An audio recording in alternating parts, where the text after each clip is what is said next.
পাঁচজন হাতে গোনা। কি অবস্থা সব? আমরা পুরান ঢাকার বাসিন্দা। আমার দাদা বাড়ি পশ্চিম পাকিস্তান। আমার দাদা একজন সেনাবাহিনী ছিল। তো আমরা ছোটবেলা থেকে যখন আমার আব্বার মুখে গল্প শুনতাম, আমার আব্বা একজন MBBS ছিলেন। আমার 4 ভাই, আমি এক বোন। সবার আদরের, ছোট ভাইরও বড় ভাইও, মা বাবা সবাই আদরের। তো আব্বার মুখে যখন আমি যুদ্ধের কথা শুনতাম, তো আমার দাদার কথা শুনতাম, তখন আমার ভিতরে একটা জিনিস কাজ করতো যে আমি যদি জীবনে কখনো বড় হই, বা বড় তো হব, বড় হলে তো বিয়ে দিতে হবে, যেভাবে সবাইকে দেয় সেভাবে তো আমাকেও দিবে, তো আমাকে যেন আমার দাদার কাছে দেয়। আচ্ছা, আমি বলতাম যে আব্বা, যখন আমি বড় হলে আমাকে বিয়ে দিবেন না, তখন যেন আমাকে দাদার কাছে দিয়ে। তা আব্বা বলতো দাদার কাছে দিব মানে? আমি বলছি হ্যাঁ, দাদা যে সেনাবাহিনী দেশের জন্য অনেক কিছু করে, তো আমি তো দেখি টিভিতে দেশের জন্য সেনাবাহিনীরা অনেক কিছু করে, তো দাদাকে নিয়ে এসে আমাকে দাদার কাছে বিয়ে দেয়। তা আমার আব্বা হাসতো, হাসা বলতো যে দাদার কাছে বিয়ে দিতে হলে তোমার ওই পারে যেতে হবে। তো আমি যখন 5-7 বছর বয়স, তখন আমরা সব সময় বাড়িতে থাকতাম, যেহেতু স্কুলে যাওয়ার হলে তো স্কুলে 7 বছর বয়সে মনে হয় আমি স্কুলে যাই। এখনকার বাচ্চারা তো 3 বছর 4 বছর স্কুলে যেতে পারে, তখন আমাদের মধ্যে এই জিনিসটা ছিল না। তা আমার আব্বা আমাকে স্কুলে ভর্তি দেয়। আমাদের এখানে একটা প্রাইমারি স্কুল ছিল, ওই স্কুলে ভর্তি করে দেয়। একদিন হুট করে আমার জ্যাঠাতো ভাই আর আমার বড় চাচাকে আমরা বাবা বলে ডাকি। তো বাবা আসে, বাবা ঈশা বলতেছে যে আমার আব্বাকে যে দেখ, তোর তো আল্লাহ 5টা সন্তান দিছে, আল্লাহ তো আমার একটা সন্তান দেয় নাই, তো আমি সৈকতে নিয়ে আসছি যে একটা কথা বলার জন্য। তো আমার আব্বা আর আমার জ্যাঠা কথা বলতেছে, তখন আমি শুনলাম আমার জ্যাঠা আমার আব্বাকে বলতেছে তেরা তো 5 বাচ্চা হ্যায়, তুই মিসকে একটু দে দে। তো আমার আব্বা বলছে একটু দে দে নে, মেরা তো একটু বেটি, মেরা औलाद है, मेरा बेटी तो एक ठो, मेरा घर का लक्ष्मी दे देने से मैं मर जाने। তা আমার জ্যাঠাকে এই কথা বলে, তো আমার জ্যাঠা চলে যায়। পরে আর বাবাকে আর দেখি না, বাবা দেশের বাইরে চলে যায়। তো বাবা অনেক বছর পরে আসে। আমার যখন বয়স 11 বছর, তখন আমার আব্বা মারা যায়। আব্বা মারা যাওয়ার 1 থেকে 1.5 বছর পরে আমার ওই জ্যাঠা আসে। আমি গেটের সামনে দাঁড়ায়, মানে গেটের খোপ থেকে বাইরের আলোটা দেখতেছিলাম, যে বাইরের আলোটা দেখতে কত ভালো লাগে সারাক্ষণ বাড়ির ভিতরে। তো এরকম। আচ্ছা, আমি একটা জিনিস একটু কনফিউজ। জ্যাঠা আসে মানে কি? জ্যাঠা ওনাদের বাড়ি কি পাকিস্তানি ছিল? হ্যাঁ, ওনারা পাকিস্তানি ছিল। আপনার দাদা পশ্চিম পাকিস্তানি ছিল? হ্যাঁ, আমরা পশ্চিম পাকিস্তান। মানে আপনারা পশ্চিম পাকিস্তানের মূলত? আচ্ছা, তো আপনার বাবা এখানে পুরান ঢাকায় সেই সময় ব্যবসা বাণিজ্য করতো না? আপনাদের বাংলাদেশে থাকা কিভাবে তাহলে? বাংলাদেশে থাকা কিভাবে, যে আমার দাদা যে স্বাধীনের সময় এখানে এসে বিয়ে শাদী করছে, আর আমার দাদা ওখানে যায় না, মানে পশ্চিম পাকিস্তানে না, আর পশ্চিম পাকিস্তানে যায়নি। শুধু আমার জ্যাঠা যে যিনি, উনি ওইখানে ডাক্তারি পড়ার সুবাদে যায়, তারপরে উনি আর আসেন। ওখান থেকে ফিরে আসেননি? ওখান থেকে ফিরে আসেন। আপনার বাপ দাদারা কয় ভাই, মানে বাবারা কয় ভাই ছিলেন? আমার আব্বারা 3 ভাই ছিলেন। 3 ভাই ছিলেন? 2 ভাই বাংলাদেশে ছিল? হ্যাঁ, 2 ভাই বাংলাদেশে ছিল, 1 ভাই মুক্তিবাহিনী ছিল, উনি মারা গেছে 71-এ। যুদ্ধ হ্যাঁ, যুদ্ধের সময় আমার চাচা, আমি বিশেষ করে আমার চাচাটার কথা বলতে চাই, যে আমার চাচাটা যেদিন যুদ্ধ শেষ করে নাকি আসছে, আমার চাচি তখন প্রেগনেন্ট ছিল, 15 দিনের প্রেগনেন্ট। আমার দাদা বাসায়, আমার চাচা বাসায় আসার পরে আমাদের পাশের বাড়ির নাকি একজন ছিল, উনি ডাইকা নিয়ে যায় আমার চাচাকে, নিয়ে গিয়ে একটা ওই আমাদের পুরান ঢাকা তো আগে, এখন তো অনেক আবাসিক এলাকা, তখন তো ঝাড় জঙ্গলের মতো ছিল, ওইখানে নিয়ে জবাই করে ফেলে রেখে দেয়। তো আমার চাচি সেইভাবেই এখনো পর্যন্ত আছে। আপনাদের মানে অরিজিন হচ্ছে পশ্চিম পাকিস্তান? জি, আমরা অরিজিনালি পশ্চিম পাকিস্তান। এটা বলতে আমার লজ্জা নাই, কারণ আমার বাপ দাদার দেশ সেখানে, আর আমি বাংলাদেশের নাগরিক। আমি সেটা গর্ব করে বলতে পারি এবং আমি বাংলাদেশে জন্মাইছি, আমার বাবা বাংলাদেশে জন্মাইছে, সেই সুবাদে আমরা বাংলাদেশের বাঙালি। আমরা মাসিবাতে বাঙালি, আমরা পাকিস্তানি না। আপনাদের রুট পশ্চিম পাকিস্তানের, কিন্তু আপনারা মুক্তিযুদ্ধ করেছেন? হ্যাঁ, আমার দাদা এই দেশে যুদ্ধ করেছে, এই দেশে থেকে আমার দাদা বিয়ে। ক্লাসে পড়ছেন? ক্লাস 5-এ পড়ি। ক্লাস 5-এ পড়ছেন, ঠিক আছে, বলুন। আমার মা যখন 71-এর যুদ্ধের সময়, তখন আমার আম্মার মাত্র 13 বছর বয়স, তখন আমার আব্বার সাথে আমার আম্মার বিয়ে হয়ে যায়। আচ্ছা আচ্ছা। আমার আম্মা অনেক সময় কান্নাকাটি করে আমাদের বলে যে এখনকার ছেলে মেয়েদের দেখি, আর আমি ওই সময়তে, তোমার আব্বার বয়স আমার চেয়ে 15 থেকে 20 বছরের বড় হবে, তারপর আমি বিয়েতে রাজি হয়েছি। কেন? শুধু এই পাখানাদের জন্য, আলবদরদের জন্য, ইজ্জতের জন্য, যে এমন একটা লোককে বিয়ে করছি যাতে আমার ইজ্জতটা সেভ হয়। তা আমার আম্মার কাছে এগুলো কথা শুনি তো সবাই আমার আত্মীয় স্বজন সবাই বলে যে ডাক্তারের ওয়াইফ কোনোদিন থাকবে না, মানে আমাদের পুরান ঢাকা যে যেমন একটা মন্তব্য চলে, বলে যে ডাক্তারের ওয়াইফ কোনোদিনও থাকবে না, এই বয়সে বিধবা হয়েছে। তা আমার না এই জিনিসটা একদিন মাইন্ডে লাগলো যে স্কুল থেকে আসতেছে যে আমার এক চাচি বলতেছে যে দেখ মা কাতারে बेटी भी हो जाएगी, माँ तो थोड़ा कम बयस में विधवा हो गई, बेटी माँ से आगे बढ़ के विधवा होगी। তা আমার চাচি এই কথাটা বলাতে না আমার খুব কষ্ট লাগলো। এই কষ্ট লাগলো, আমি এসে আম্মারে বললাম যে আম্মা ওই চাচি আম্মা না বলতেছে যে মা বি বেওয়া বেটি বি বেওয়া। আম্মা এটা কি? আম্মা বললো কি থাক এগুলো কথা কানে দিতে না, এগুলো বুঝবা না।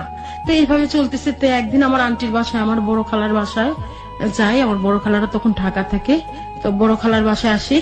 আসার পরে বড় খালাকে বলি যে খালা আমার আব্বা তো নাই, এখন তো মনে করেন আমাদের খুব করুণ অবস্থা, আমরা তো বাড়িতেই থাকি, তারপরও যেটুকু মানে এইভাবে কথা বলার পরে আমার খালা বললো যে আমরা আসতেছি অমুকে। ওনারা কি করতেন, মানে বড় আপনার মায়ের বড় বোন তো তাহলে?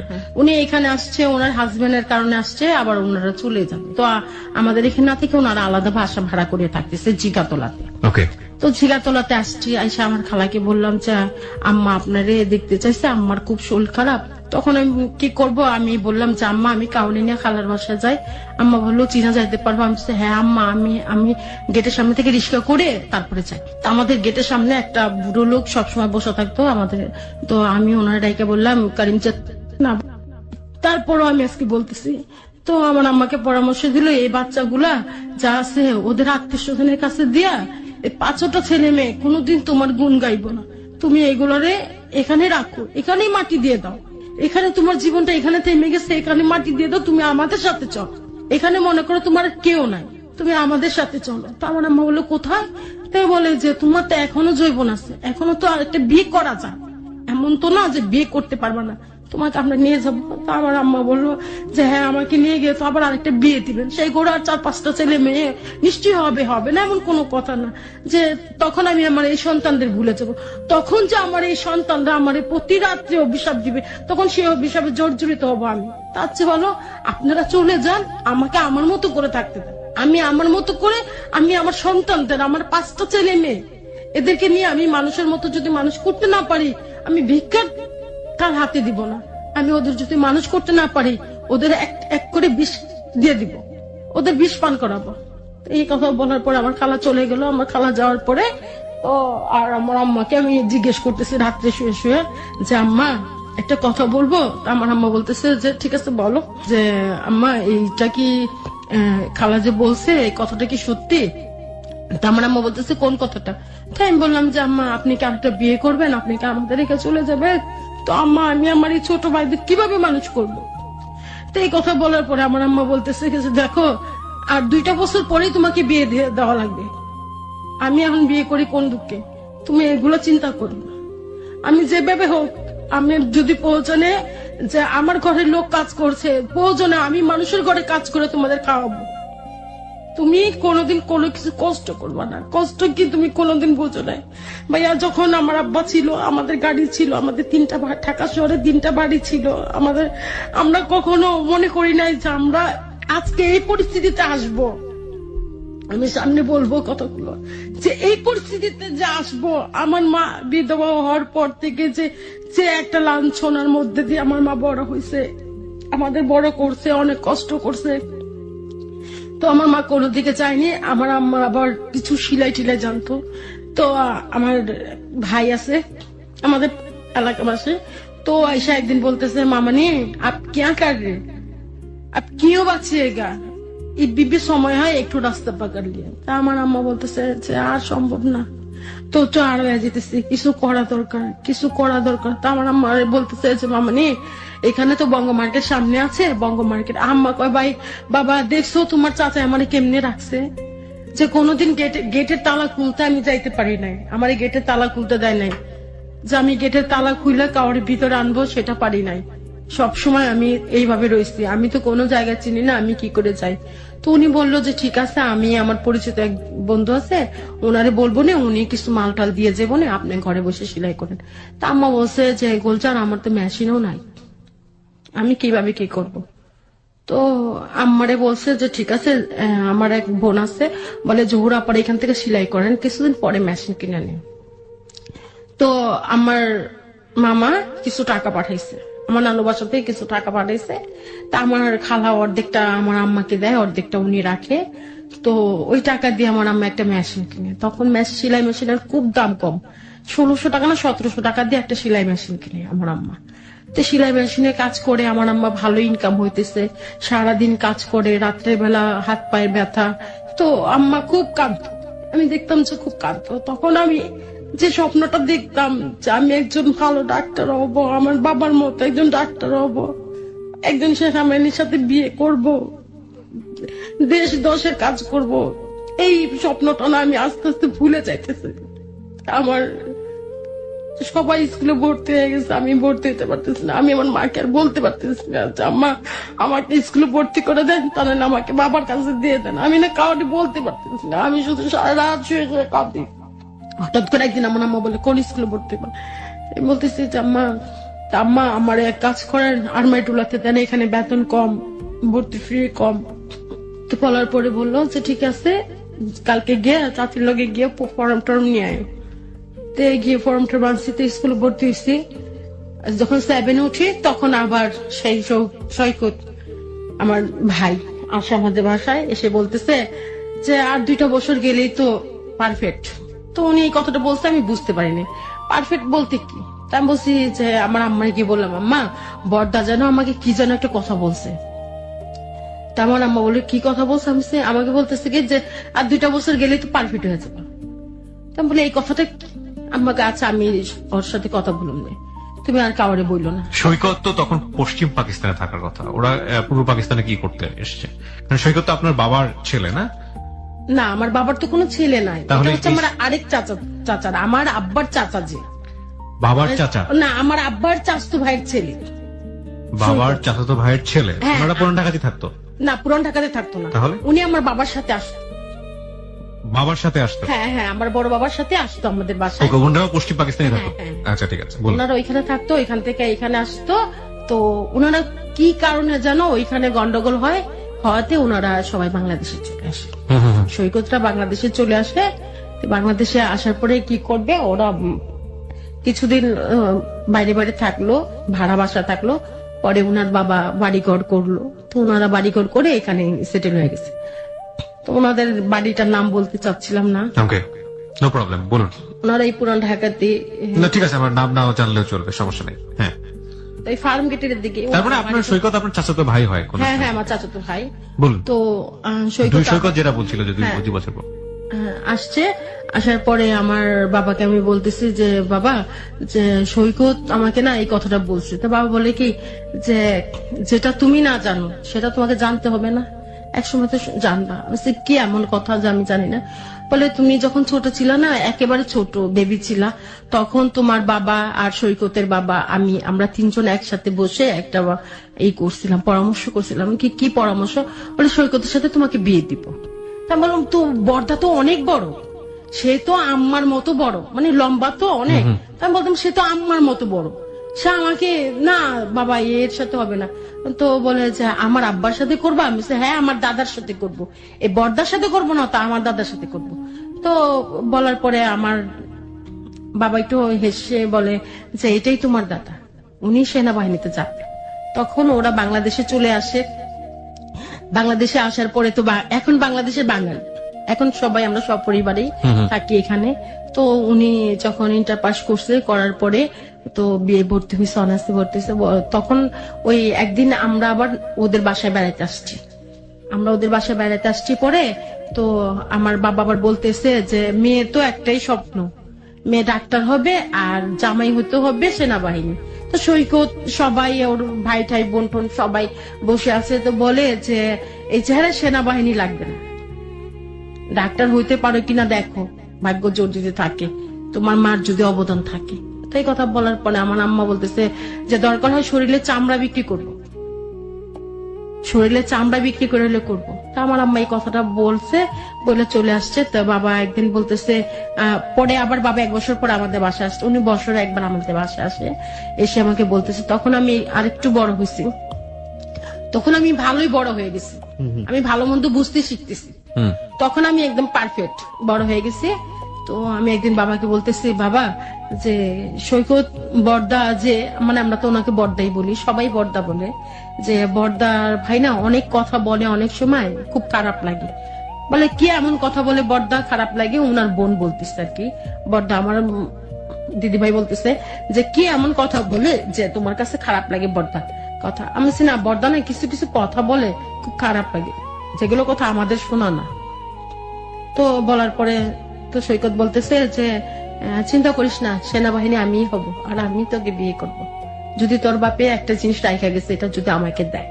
তার মানে আমার বাবা তো এমন কিছু রাইখা জানে গোপনীয়, তো যে আমরা জানি না। আমার মায়া তো কষ্ট করতেছে আমাদের নিয়ে, অথচ আমার বাবা এমন কি সম্পদ রেখে গেছে যেগুলো আমরা জানি না। তো এই কথা বলার পরে আমি বাবাকে ধরলাম, আমার আম্মাকে বললাম যে আম্মা আমি বাবার সাথে কিছু পার্সোনাল কথা। তা আম্মা বলে দেখো তুমি কিন্তু এখন বড় হইছো, এখন মানে সেই দিন আমার আম্মা ফার্স্ট আমাকে শাসন করে, বলে তুমি কিন্তু এখন বড় হইছো, তুমি কিন্তু যা করবা নিজের বুঝে শোনা করো, নিজের বিবেকরে প্রশ্ন করো যে আমি এটা করবো কিনা। তখন আমার আম্মা দেখতেছে যে আমি তো মোটা টোটা একটু যে শোল ঠোল, তা আম্মা এই চিন্তা করলো, বলে যে যা করবা নিজের বিবেককে প্রশ্ন করো। তো আমি তো বাবার সাথে আসলাম, বাবার এই বাসায় আসলাম, আসার পরে তো বাবাকে বললাম, বাবা কি এমন কথা যে আমার আব্বা আপনাদের কাছে বলে গেছে যেটা আমি জানি না? বলে তোমাকে এক জায়গায় নিয়ে যাব। তা আমার আম্মাকে বলে আসছে যে ময়মনসিং যাব, আমাদের ময়মনসিং একটা বাড়ি আছে, ওই বাসাটাতে দেখতে যাব। তা আমার আম্মাকে বলছে, পরে আম্মা বলছে যে ঠিক আছে যা। তো সেদিন সৈকত, আমি, বাবা, আমার বাবার একটা গাড়ি ছিল, আমাদের তো বিক্রি হয়ে গেছে, আমার বাবার একটা গাড়ি ছিল। তো বাবা গাড়িতে করে যে বাবা ড্রাইভ করতেছে, আমি বাবার পাশে মাঝখানে বসছি, সৈকত আবার কোথায় যাচ্ছেন আপনারা? ময়মনসিং যাচ্ছি। কেন? আমাদের একটা নাকি বাড়ি ছিল ময়মনসিং এ। হ্যাঁ ময়মনসিং এ আমাদের একটা বাড়ি ছিল, Okay. অথচ আমরা জানি না। ওকে। তো আমার বড় বাবা আমাকে নিয়ে যাইতেছে যে ওই বাড়িতে যাওয়া লাগবে, চলো।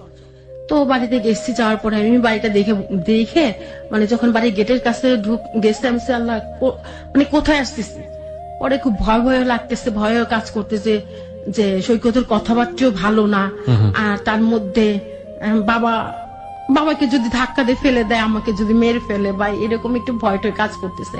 আবার আম্মা বলছে বড় হয়েছে, কিন্তু এই সময়তে কিন্তু ভুল করার সময়, এই সময়তে মানুষ ভুল করে, বড় হইতেছে কিন্তু। তা আম্মা আবার এগুলো কথাও বলে দিচ্ছে যে কিছু কিছু কথা আম্মা বলছে যে সেই কথাগুলো আমার মেনে চলতে হবে। আসছি তো ভালো। তো বাড়ির গেটের কাছে আসার পর বাবা গেট খোলার সাথে সাথে আমি এক চিৎকার, বাবা এই তো ভূতরা বাড়ি, বাবা এই ভূতরা বাড়ির ভিতরে ঢুকবো না, বাবা ও আমারও মারবো তোমারও মারবো, তোমারে মাইরা ফেলাইবো, বাবা তোমার গাড়িটা নিয়ে পলাই যাবো, বাবা চলো আমরা বের হয়ে যাই। তা আমি বাবার সাথে পাগলের মতো করতেছি যে এমন আমি জানি করলে আমার মাথার সমস্যা হয়। তো বাবা বলতেছে যে এই জন্যই বুঝি এরকম করতেছে। তা আমার এখনো আমি যদি গাড়িতে জানি করি খুব দূরে কোথাও, তাহলে আমার মাথার সমস্যা, আমার চোখ ফুলে যায়, চোখ ঠোক লাল হয়ে যায়। তো বাবা বলতেছে যে তাহলে মনে হয় মাথার সমস্যা হয়ে গেছে, মাথা ব্যথা শুরু হয়ে যাবে, বমি টমি করছে দিবা, ঠিক আছে। তো বাড়ির ভিতরে ঢুকলাম, ঢোকার পরে আলো ঠালো জ্বালাইছে। ওইখানে আমার আব্বা আর আমার বাবা দুজনে এই বাড়িটা কিনছে, যার কাছ থেকে কিনছিল সেই লোক এখনো মানে এই বিগত 5 বছর হয়েছে মারা গেছে দাদা। তো যে হিন্দু লোকের কাছ থেকে বাড়িটা কিনছে, যে 71-এর সময় নাকি কিনছে বাড়িটা, ওই বাসায় থাকার জন্য কিনছিল, তো বাসায় কেউ থাকে না। তো ওই বাড়িটা তো যে হিন্দু লোকের কাছ থেকে কিনছে গোবিন্দ গোড়, উনি ওই বাসায় থাকতো। তো আমরা যাওয়ার পরে উনি খাবার দাবার ব্যবস্থা করলো, তো বললো যে মালিক নিয়ে আসছি। তা আমার বাবা বললো যে এই কথাটা যে মালিক নিয়ে আসছে, তো মালিক নিয়ে আসছে, মালিকটা কি? তাই আমি ভাবছি সৈকত হবে এই বাড়ির মালিক। তো বাবা বললো মালিক নিয়ে আসছে, মালিককে ভালো করে দেখে রাখো, ভালো করে আপ্যায়নটা করো। তো দাদা নাড়ু ঠাড়ু বের করে দিচ্ছে, বলেছে দিদি ভাই খাও। তো আমি বললাম যে আমাকে দিদি বলেন না, আমি তো ছোট, আমাকে আপনি নাম ধরে ডেকেন। তো নাম ধরে ডেকেন বলার পরে তো দাদা আমাকে আবার দিল, নাড়ু টাড়ু দেওয়ার পরে বললাম যে এই পুকুরের পানিতে কি কুমির টুমির আছে নাকি? তো সৈকত বলতেছে যে কুমির না, বড় একটা হাঙর আছে, তোকে জানি কোন গিলে খায়। এই কথা বলার পরে না আমি বললাম যে ওর কথা কি এতই খারাপ, সবসময় কি খারাপ কথা বলবে? ও বিয়ে করলে মানে বোর্ডে এক পাড়া দিয়ে মেরে ফেলবে। তা নিয়ে ওর সাথে আপনাকে আপনার বয়সের ডিফারেন্স অনেক বেশি ছিল, এটা একটা। যেমন আরেকটা যেটা হচ্ছে যে আপনার জ্ঞান বা বোঝার ব্যাপারটাও একটু একটু ইম্যাচিউর ছিল, বয়সটাও কারণটা ইম্যাচিউর। আমার চাইতে 15 বছরের 15 থেকে 16 বছর 15 থেকে 16 বছরের বয়স বড়। আর তখন আপনার বয়স কত যখন আপনি ময়মনসিংহে এরকম সময় গিয়েছেন আনুমানিক? আমার তখন 13 শেষ হয়ে 14তে পড়ছি। বুঝতে পারছেন, 13 থেকে 14 বছরের কিশোরী, যার মধ্যে পুরো দুনিয়াটা নিয়ে অনেক বেশি কৌতূহল এবং অনেক বেশি মিস্টেরিয়াস একটা সময়। আমরা বলুন তারপরে। হ্যাঁ, তারপর তো বাবা আমাকে একটু চোখে চোখে রাখতেছে, যে ওর কথাবার্তাতে আমাকে একটু চোখে চোখে রাখতেছে। তো হঠাৎ করে আমার বাবা চেয়ার নিয়ে বসে থাকে উঠানের মধ্যে, তো পড়ে যায়, ওখানে পড়ে যায়। পড়ে যাওয়ার পর আমি এক চিৎকার দিয়ে বাবাকে জড়ায় ধরি, বাবা তুমিও কি আমার আব্বার মতো আমাকে ছেড়ে যাও? তাহলে আমি কোথায় যাব? আমি কার কাছে গিয়ে দাঁড়াবো? কাকে গিয়ে বলবো যে বাবা আমি ডাক্তার হবো? তো বাসায় নিয়ে আসলাম। এরপরে দেখি যে বাবা টয়লেটে গেলে বলে যে আমার এখানে খুব ব্যথা করে, মানে আমার বাবা কিডনির গোড়ায়।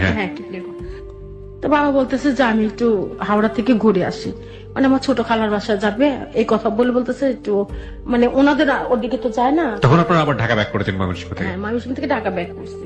তো আমার বাসায় আসতে অনেক রাত, আমি জিজ্ঞেস করে কি হয়েছে, আমি বললাম আম্মা বাবারে তো পিজি হসপিটালে ভর্তি করে দিয়ে আসছে, বাবার তো এরকম সমস্যা। তখন আমি সুরাদিয়া হসপিটাল কোনটা, বাড়ির কোনটাই চিনি না, আমি এগুলো চিনি না। পরে আম্মা বলতেছে এত দূরে হসপিটাল কি হয়েছে? আমি আম্মা বাবার জানি কি হয়েছে, বাবা না পেট ধরে বসে থাকে, পেটে ব্যথা করে, অনেক সময় কান্নাকাটি করে, বাবা আমাকে বুকে জড়া ধরে কান্নাকাটি করে। তো আম্মা আন্না বাধা দিত না। তখন বাবার এখানে, বাবা অসুস্থ হওয়ার পরে আমাকে বাধা দেয় না কেউ, আমি বাবার এখানে আসি যাই, বাবাকে দেখি। আমার ছোট ভাই, যে ভাইটাকে আমার আব্বা 1.5 বছর রেখে মারা গেছে, এই ভাইটাকে আমি নিয়ে আসবো পরে বসায়, মানে ওটা কি যেন খাওয়ার জন্য দিছি। পরে সৈকত আমার ভাইটাকে নিয়ে রাস্তায় চলে যায়। তো 1 ঘন্টা হয়ে গেছে, আমি তো বাবাকে খাওয়াইতেছি, তো 1 ঘন্টা হয়ে গেছে, আসে না। আমি বলতেছি যে বাবা বড়দা যে সানিরে নিয়ে গেছে, এখনো তো আসে না। বলে চলে আসবে। তো একজন লোক এসে বলতেছে যে সানি পড়ে গেছে। তো কিভাবে পড়ে গেছে, তো আমরা দৌড়ে রাস্তায় চলে গেলাম। রাস্তা যাওয়ার পরে দেখি আমার ভাইরে 2 গালের মধ্যে আমার সামনে দাঁড় করে চর মারতেছে, এই তুই আমাদের জিজু বলে ডাকতে পারিস না? তো আমার ভাই বলতেছে নাই, তুমি জিজু নি, তুমি দাদা, তুমি জিজু নাই বলা নেই। তো বলতেছে পরে, আমি বললাম বাবা দেখছো পরিস্থিতিটা? তো এর মধ্যে দিয়ে সৈকত ওই যে শুনছে আমি সেনাবাহিনীকে বিয়ে করব, তো একদিন বলে যে আমি সেনাবাহিনী, মানে আর্মি সোলজারের প্রতি আপনার একটা অন্যরকম ইন্টেনশন ছোটবেলা থেকে ছিল, বুঝতে পারছি। তো ওই সৈকত আমার সেই ইচ্ছেটাকে পূরণ করার জন্য ও সেনাবাহিনীতে অ্যাপ্লাই করে। অ্যাপ্লাই করার পরে তোর ইন্টারভিউ দেওয়ার জন্য টাকা হয়, তো যাচ্ছে। তা আমার বাবা এদিক থেকে অসুস্থ, তা আমরা তো আমার ছোটবেলা বাবাকে হারাইছি, একজনকে হারাইছি, আরেকজনকে হারাবো, এটা আমার খুব কষ্ট লাগতেছে। তো বাবা অসুস্থ, তো বাবা কলকাতাতে ফোন দিল, আমার খালাদেরকে ফোন দিল যে তোমাদের এখানে এই করো, মেডিকেলে একটা অ্যাপ্লাই করো, যে আমি আসতেছি। তো বাবার সাথে আমিও কলকাতা চলে গেলাম। তো যার পরে আমার ছোট খালাকে তো মাটা বলে ডাকি, অনেক করলাম, আবদার করলাম যে ছোট আমি মিস করি, মানে অনেক কথাই বললাম হিন্দি ভাষাতে। ও আমার খালারা কুচবিহারে থাকতো আগে, আমার বাবাকে ওইখানে মেডিকেলে ভর্তি করা হলো, সব টেস্ট করলো, করার পরে দেখে যে আমার বাবার 2 কিডনি নষ্ট হয়ে গেছে। বাবার 2 কিডনি নষ্ট হয়ে গেছে। তা আমার খালামণি আমাকে আর বলে না, তো বাবাকে নিয়ে বাংলাদেশে চলে আসবো। তা আমি সব লাকেজটাকে গুজগাছ করছি। তো বাবা আমার মন রক্ষা করার জন্য আমার সাথে বাংলাদেশে চলে আসলো। এই যে বাবাদের শেষ যাওয়া যাবে আমি আর জানতাম না। তো বাবা চলে আসছে, আসার পরে বাবা ওইখানে, বাবা আর আমি ময়মনসিংহে গেলাম। তখন না আমার কাছে খুব একটা ভালো লাগতো যে দূরে কোথাও বেড়াইতে যেতেছি, যে ছোটবেলা থেকে 13 থেকে 14 বছর পর্যন্ত তো বন্দির মধ্যে ছিলাম। তো বাবা যে রুমে থাকে আমিও ওই রুমেই থাকি। এখানে একটা বিষয় বলে রাখি প্রিয় শ্রোতা, উনি ওনার আপন বাবার বড় ভাইকে, যাকে সাধারণত অনেকেই বড় চাচা বলেন, বড় বাবা বলেন বা বড় আব্বা বলেন, আসলে উনি ডিরেক্টলি তাকে বাবা বলতেন। সেই বাবার গল্পটা হচ্ছে এখানে। কিন্তু একটা জিনিস মাথায় রাখতে হবে, যারা এখন জয়েন করেছেন, বাবা বলতে আসলে ওনার আপন বাবা না, আপন বাবার বড় ভাইকে উনি বোঝাচ্ছেন। হ্যাঁ নদী, আপনি ময়মনসিংহে যাওয়ার যে বর্ণনাটা দিচ্ছিলেন সেটা বলুন। হ্যাঁ, ময়মনসিংহে যাওয়ার পরে বাবার সাথে কথা বলতেছি, তো বাবা বলতেছে যে খুব খারাপ লাগতেছে। তো আমি জানি করলে আমার সমস্ত মাথা ব্যথা, চোখ ফুলে যেত, রাস্তায় 2-3 বার মাথা ব্যথা শুরু হলে বমি করতাম। তা আমার একটা সমস্যা মাথার মধ্যে দেখা দিল। তো বাবা বলতেছে যে তোমাকে ভালো করে একটা ডাক্তার দেখানো দরকার, যে তুমি যখনই আসো তখনই তোমার এই সমস্যাটা, কারণটা কি? তো আমার চোখটা হঠাৎ করে দেখি ফুলে লাল হয়ে বড় হয়ে যাচ্ছে, আমি ডান চোখটাতে দেখতে পারতেছি না। মানে ডান চোখে আমি কিছু দেখতে পারতেছি না। তো বাবাকে বলতেছি, তো বলার পরে বাবা বলে কি যে ঠিক আছে একটু ভালো করে পানি টানি দাও চোখে, ভালো লাগে। না, তার আগে আপনি আরেকটা বিষয়ে কথা বলতে যাচ্ছিলেন যে আপনার বাবা সম্ভবত মানে বড় বাবা আলটিমেটলি কিছু একটা বলতে যাচ্ছিলেন আপনাকে যে উনি হ্যাঁ, বলতেছি। ওই সেটাই আসছিলেন। হ্যাঁ, হ্যাঁ, তো চোখে পানি টানি দিয়ে এসে শুইলাম। শোয়ার পরে তো বমি টমি করছি, ওষুধ টষুধ খাওয়াইছি। বাবা খাওয়ার পরে ঘুম ঘুম লাগতেছে, তো বাবা বলতেছে যে মা ঘুমাইতেছো? আমি বলছি কি, আমার বাবা আমাকে মা বলে ডাকতো, আবার কখনো নদী বলে ডাকতো। যদি ভুলে যেত তাহলে নদী বলে ডাকতো, আর তাহলে বাবা আমাকে সবসময় মা বলে ডাকতো। বাবা বলতেছে মা তুমি কি ঘুমাই গেছো? বলতেছে না বাবা আমি এখনো ঘুমাইনি, আমি জেগে আছি, কিছু বলবা?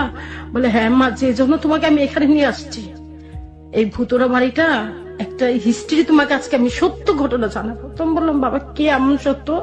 বলে এই বাড়িটা কিন্তু তোমার,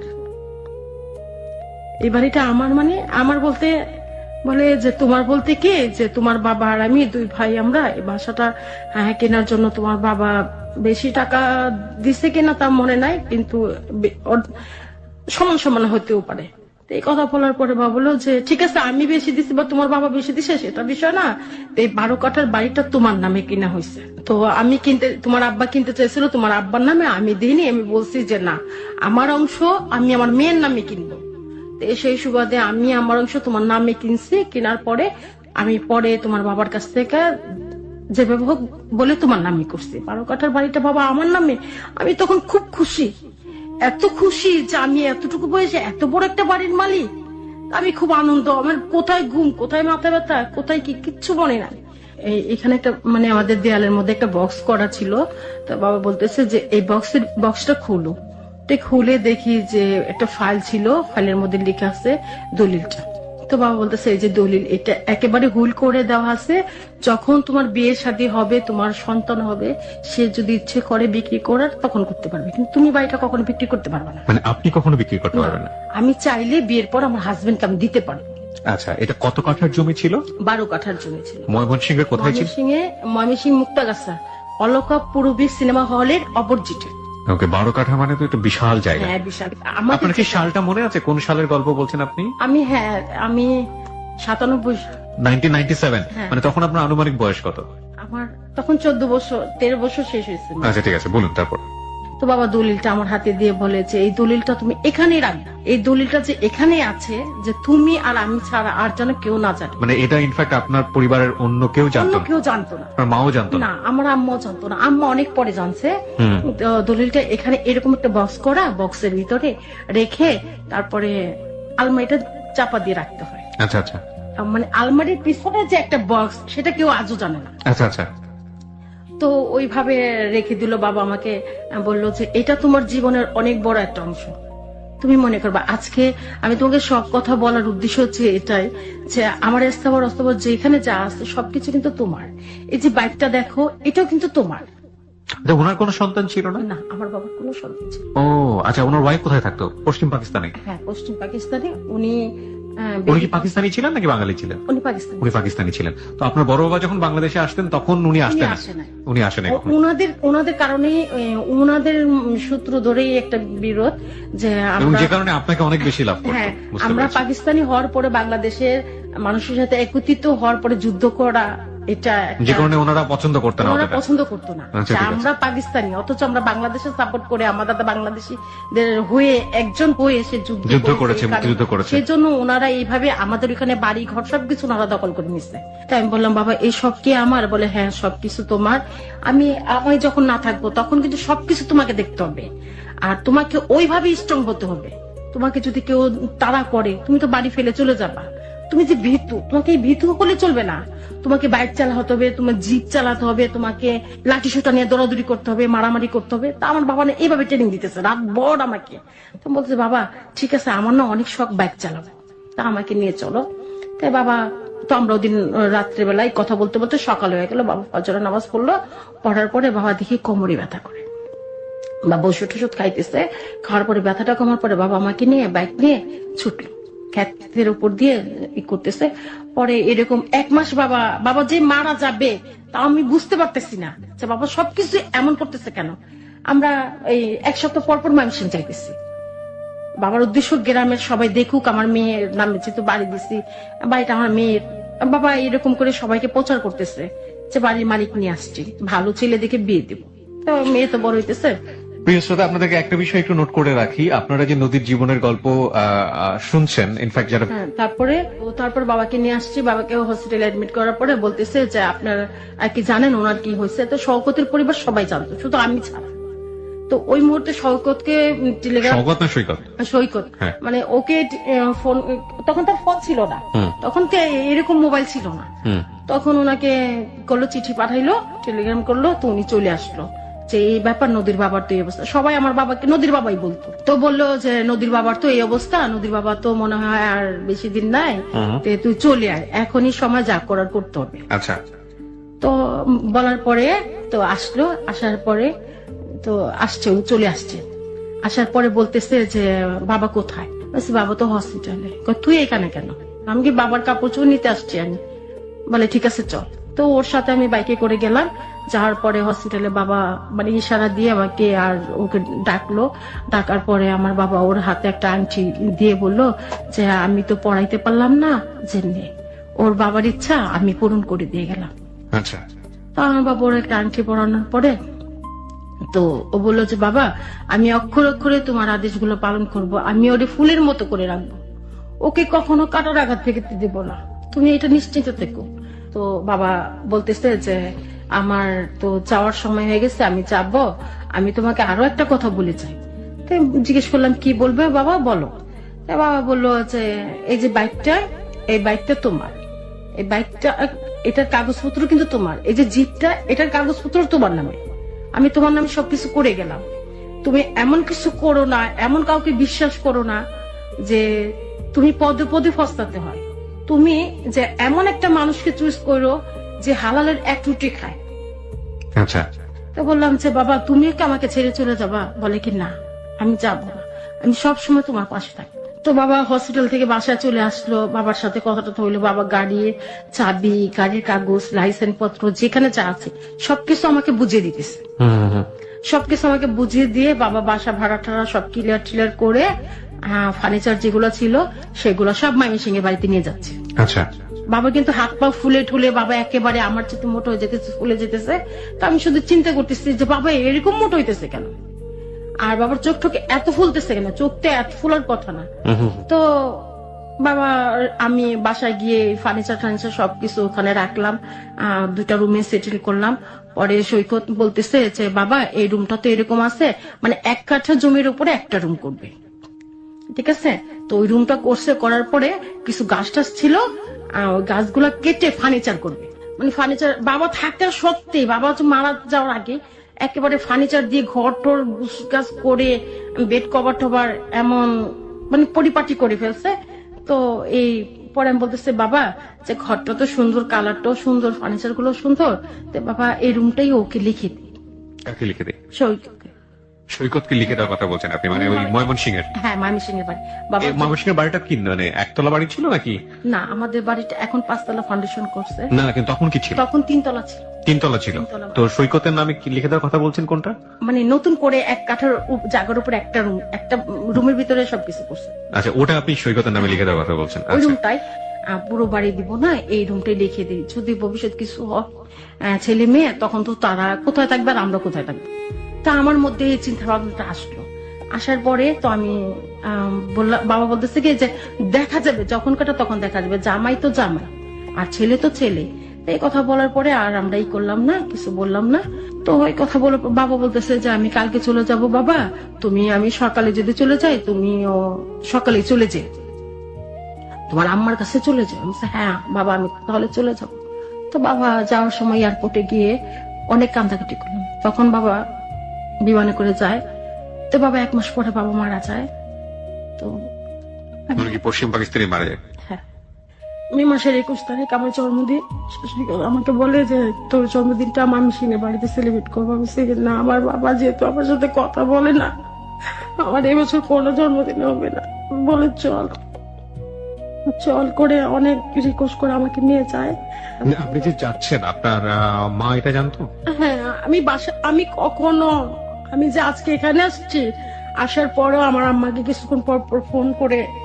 না ঠিক আছে, কিন্তু আপনার মা যে ছেলেটার সঙ্গে আপনার বিয়ে হয়নি, কিছু হয়নি, তার সঙ্গে আপনাকে কেন যেতে দিল এত দূরের না রাস্তা? কেন যেতে দিল, সে তো আমাদের পরিবারের একজন। আপনার পরিবারের হলো, আপনার তো রক্তের ভাই সম্পর্ক না। রক্তের ভাই এবং না, তার সঙ্গে যতটুকু বুঝি যে আপনাদের মধ্যে এক ধরনের বৈবাহিক সম্পর্ক হওয়ার একটা সম্ভাবনা আছে, এতটুকু পর্যন্ত শুনলাম, কারণ আপনার বাবা সেটা চেয়েছিল। এবং সেখানে সেরকম একটা ছেলের হাতে আপনার বয়স তখন কত? তখন আমার 16 বছর। 16 বছর বয়স। তার হাতে 16 বছরের একটা মেয়েকে, আর তার চেয়ে দ্বিগুণ বছরের বয়স্ক একটা ছেলের কাছে ময়মনসিংহে কেন যেতে দিবে? এবং সেখানে না সেলিব্রেট করার জন্য? আম্মা তো জানতেছে যে ও সপরিবারে যাইতাম। আমরা তো যখনই যাইতাম সপরিবারে, মানে হয়তো বা আমি ওর সাথে বাইকে যাইতাম বা ওর ফ্যামিলি পরে গাড়িতে আসতো। আচ্ছা। এইভাবে যতবার গেছে এইভাবে, তো আমার আম্মার বিশ্বাস এখান থেকে অর্জন হয়েছে আচ্ছা, যে ও তো আর একা যায় না। সামহাউ যেটা ঘটেছে সেটাই। এখানে আসলে লজিক দিয়ে অনেক কিছু ডিফাইন করা খুব মুশকিল। বলুন তারপর। তারপরে তো গেছি, তো গিয়ে আমি খুব অসুস্থ, মাথা ব্যথা, বমি। তো আমাকে কি করলো, রাস্তা থেকে ব্যথার ওষুধ দিল, মনে হয় সম্ভবত ঘুমের ওষুধ আমাদের সাথে খাওয়ানো হয়েছে। রুমে যাই আমি, যে রুমটাকে সাজানো গোছানো, তো আমি বলতেছি যে এই রুমের মধ্যে একটু গরম পানি আছে, মুখ হাত ধুই, ভাল লাগবে। তো মুখ হাত ধুয়ে ধুয়ে আমি কিচ্ছু খাইনি, না খেয়ে আমি ঘুমিয়ে পড়ছি। আমার খেয়াল নেই যে আমি তো এই রুমে থাকবো না, আমি তো গোবিন্দ দাদার রুমে থাকবো। বাবা তো বলে গেছে যে যখন আসবা দাদার রুমে থাকবা। ইনি এই তোমার গোবিন্দ বাবা। ভদ্রলোকের সঙ্গে কেউ থাকতো না? না, উনি উনি একাই থাকতেন এই উনি এই বাড়িতে? বাড়িটাতে ওনার একাই ওয়ারিশ থাকতেন। কোথায় ছিল? ওনার কেউ ছিল না, উনি বিয়ে করে নাই। উনি বিয়ে করেন? বিয়ে করেন। উনি যে বাড়ির মালিক, উনি বাড়িটা কার কাছ থেকে পেয়েছেন? ওনার বাবার বাড়ি। ওনার বাবার কাছ থেকে হ্যাঁ, পেয়েছেন? বাবার বাড়ি। ওনারা সবাই চলে গেছে, বাপ ভাই ওনার সব পরিবার চলে গেছে, কিন্তু উনি এই বাড়ির মায়া ছাড়তে পারেনি, বিধায় উনি যায় নাই। আচ্ছা আচ্ছা আর আমার বাবার মৃত্যুর পরে উনি আমাকে বাবার মতো স্নেহ করছে। আচ্ছা, ঠিক আছে। উনি ওনার সঙ্গে থাকার কথা আপনার? হ্যাঁ, বলুন হ্যাঁ, তারপর। বাবা বলে গেছে যে ওনার সাথে থাকতে। তা আমার তো ওনার সাথে থাকার কথা, তা আমি এই রুমে শুয়েছি, ঘুমায় পড়ছি। মানে যে ঘুমের ওষুধ টষুধ খাওয়ানো হয়েছে, খাওয়ানোর পরে ঘুমায় পড়ছি। আমি আর বলতে পারবো না যে পরে ফিজিক্যাল রিলেশনটা আমার যে ওখান থেকে হয়। আমি ঘুমে খুব অচেতন ঘুম, তো আমি বলতে পারি না কিভাবে কি হয়েছে। যেটা সত্য সেটাই বলতে আসছি আজকে। আমার জীবনের সমস্ত সত্য কথা, আমার যেটা ভুল, যেটা অপরাধ, আমি সবকিছু আজকে সবার সামনে করে বলে যাচ্ছি। এতে আমাকে কে কি মনে করবে আজকে, আমার রিলেটিভ যারা আছে, আমার আত্মীয় স্বজন, আমি সেটা চিন্তা করে আসিনি। শুধু আমি এটাই বলতে আসছি যে আমার জীবনে আমার অতটুকু বয়সে একটা ভুল, এই ভুলের মাসুম আমি আজ থেকে 14টা বছর থেকে দিতেছি। আমার মতো যেন ভুল আর কেউ না করে। হ্যাঁ, বলুন আপনি। তারপর কি হলো? তারপর ওর সাথে আমার ফিজিক্যাল রিলেশনটা হয়ে যায়। এটা আপনার অজান্তি হয় আমার ঘুমের মধ্যে? অজান্তে, হ্যাঁ, Okay. ঘুমের মধ্যে হয়ে যায় ফিজিক্যাল রিলেশন। তো সকালে আমি যখন ঘুম ভেঙে উঠে দেখি যে আমার পরনে একটা শাড়ি। আমি তো শাড়ি পরে যাইনি, আমি তো একটা লম্বা কামিজ আর একটা প্যান্ট পরে গেছি। তো আমি তো শাড়ি পরে যাইনি, একটা জিন্স প্যান্ট আর একটা লম্বা জামা, সাথে একটা ওড়না। তা আমি তো ওইভাবে চাইনি। তা আমার পরনে শাড়ি দেখে আমি নিজের প্রতি নিজের খুব ঘেন্না হচ্ছে, আর আমার ওই মুহূর্তে খুব বমি আসতেছে। আমি বিছানা থেকে উঠতে পারতেছি না, আমি হামাগুড়ি দিয়েই বমি করতেছি। পরে দাদা ও রুমের থেকে চলে আসছে, এসে বলতেছে যে দিদি ভাই তোমার কি হয়েছে? বলতে দাদা আমি তো খুব বমি করতেছি, আমার পেটে খুব ব্যথা হইতেছে। তা আমি আর ওনাকে পুরো ডিটেলসটা বলতে পারতেছি না, আমার নিজের প্রতি নিজের এতটা ঘেন্না লাগতেছে। মানে আপনি বুঝতে পেরেছেন যে আপনার সঙ্গে এই জিনিসটা হয়েছে? হ্যাঁ। ওকে, তখন সৈকত কোথায় ছিল? তখন সৈকত তো চলে গেছে, ফজরের নামাজের আজানের পর চলে গেছে। আপনাকে এখানে রেখে? আমাকে ওই বাসায় রেখে চলে যায়। সেই যাওয়া, মানে এটা কি যাওয়ার কথা ছিল আপনাকে ঘুমাবে রেখে, নাকি আপনাকে সাথে করে নিয়ে ঢাকা? আমাকে সাথে করে নিয়ে ঢাকায় আসার কথা ছিল। ওকে। ওকে ভয়ে চলে গেছে, আমার যে খুব বিটিং হচ্ছে ভয়ে চলে গেছে নাকি, মানে আমার শারীরিক সমস্যার কারণে কি চলে গেছে নাকি? মানে আপনি যেটা বলছেন যে ও সামহাও এই ধরনের ঘটনাতে যাওয়ার পরে ভয় পাচ্ছিল? হ্যাঁ। ওকে, ঠিক আছে, বলুন তারপর। হ্যাঁ, তো ও চলে গেছে। তো আমি দাদাকে বললাম দাদা আমার পরনে শাড়ি কেন? বলে দিদা আমি বলতে পারবো না। তা আমি ওনাকে ধরে খুব কান্নাকাটি করলাম, দিদা আমার জীবনে সবচেয়ে বড় একটা কাল রাত্রি, মনে হয় কালকে রাত্রে গেছে। আমি কি এমন কাল রাত্রে ঘুম ঘুমাইছি? আমি কি এমন ঘুম ঘুমাইছি? আমি ঘুমের মধ্যে মরে গেলাম নাকি? এগুলো বলে আমি চিৎকার করে কাঁদতেছি। তো আমি জিজ্ঞেস করতেছি বর্দা কোথায়? বর্দা কি রাত্রে এখানে ছিল? বলে বলতে পারবো না। উনি যা বলি আমি বলতে পারবো না। খুব আমার রাগ হয়। আমার একটা স্যান্ডেল ছিল, তো উনি মারা গেছে, উনি যেন আমাকে আজকে মাফ করে দেয়। আমার হাতে সামনে একটা স্যান্ডেল ছিল, স্যান্ডেলটা নিয়ে ওনাকে 4-5টা বাড়ি দেয়।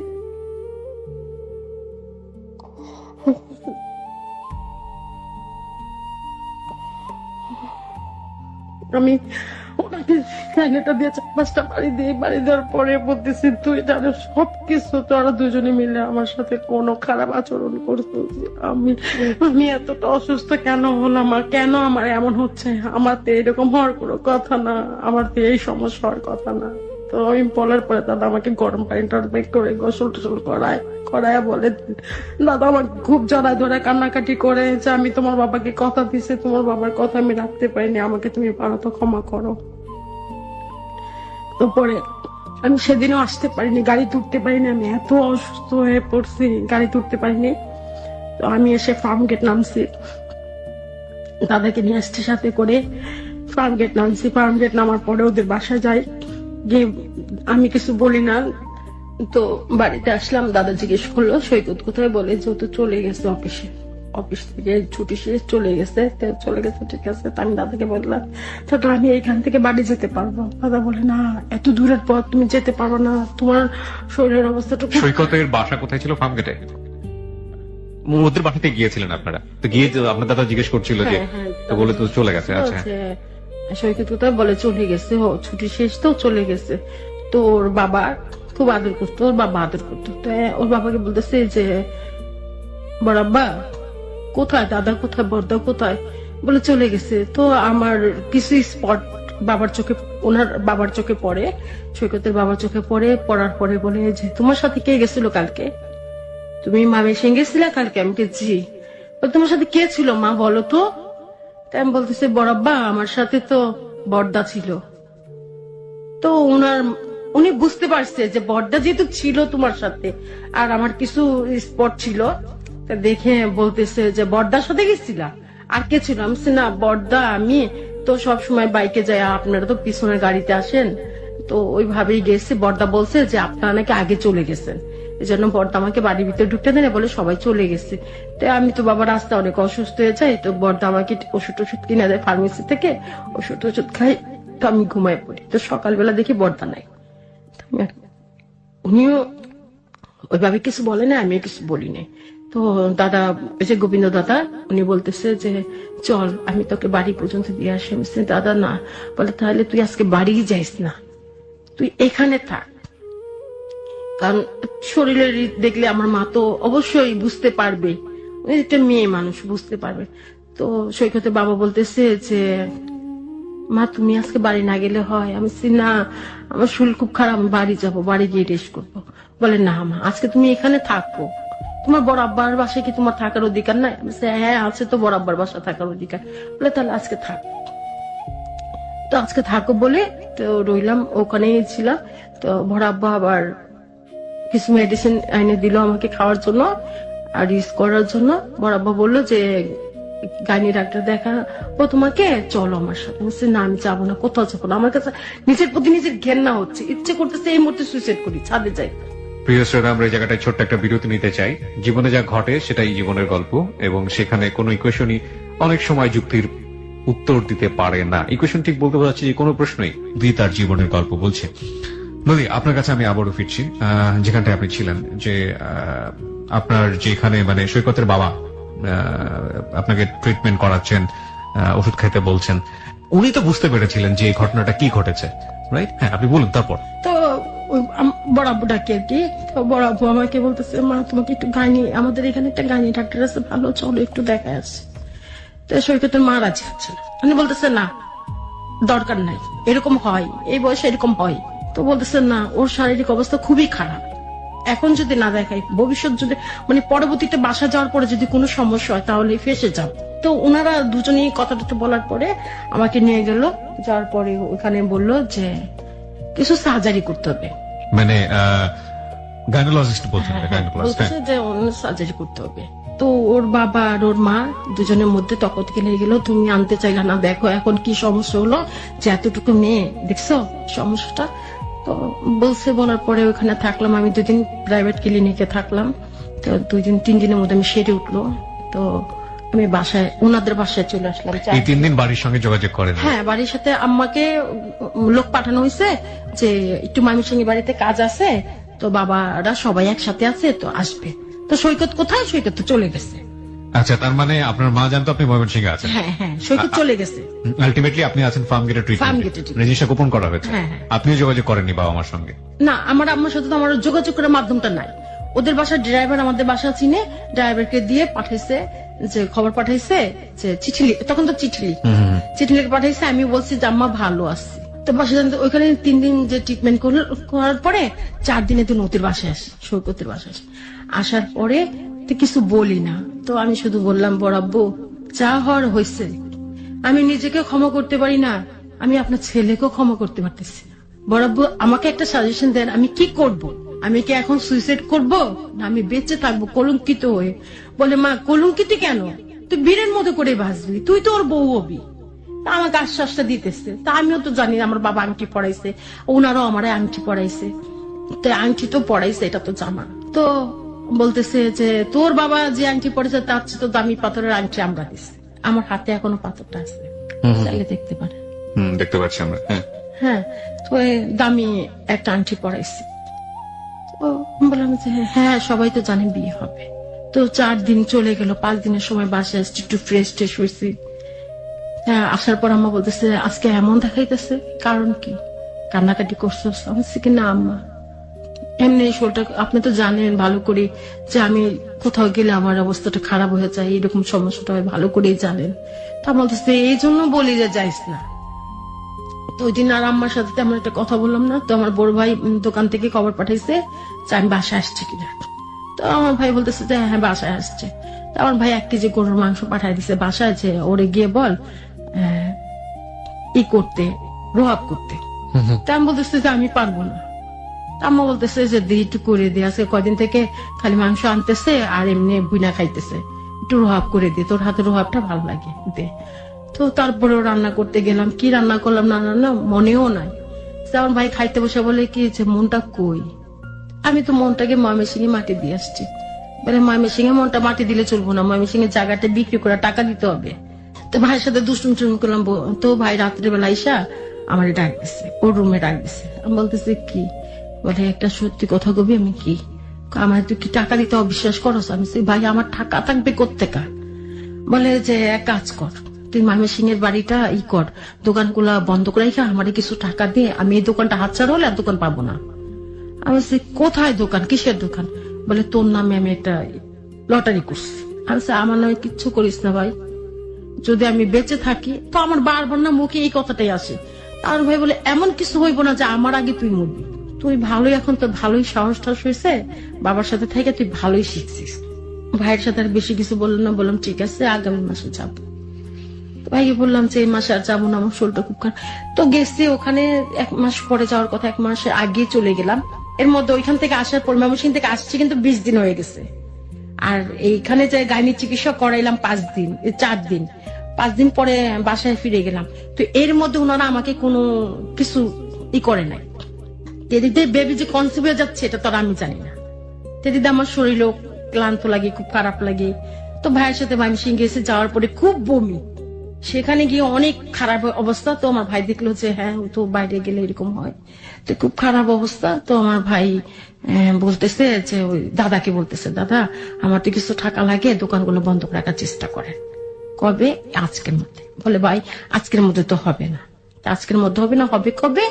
বলা হচ্ছে সময় তো দিতে হবে, 1 সপ্তাহ সময় দিতে হবে। তো বলে ঠিক আছে 1 সপ্তাহ সময় দিই।